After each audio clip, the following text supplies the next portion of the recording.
তুলির আঁচড়ে যিনি এঁকেছেন বাংলার প্রাণ, এদেশের কাদা মাটি আর সাধারণ মানুষের সংগ্রাম, যার তুলির ছোঁয়ায় পেয়েছে বিশ্বজুড়ে পরিচিতি, আমাদের গর্ব শিল্পাচার্য জয়নুল আবেদিন,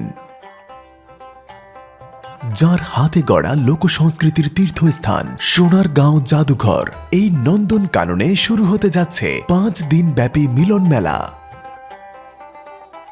শিল্প চেতনার অগ্রদূত শিল্পাচার্য জয়নুল আবেদিনের 111তম জন্মবার্ষিকী উপলক্ষে 29 ডিসেম্বর 2025 থেকে 2রা জানুয়ারি 2026 পর্যন্ত সোনারগাঁও জাদুঘর আয়োজন করতে যাচ্ছে 5 দিন ব্যাপী জয়নুল জন্মোৎসব 2025। লোকজ ঐতিহ্যের এই উঠোনে বসবে কারুশিল্পের মেলা। মাটির সোঁদা গন্ধে সুর উঠবে লোকগানে, গ্রামীণ আবহে শৈশব খুঁজে পাবে তার হারানো ঠিকানা।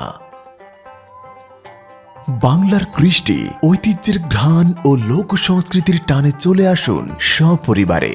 মেতে উঠুন শেকড়ের উৎসবে, আপন স্পন্দনে।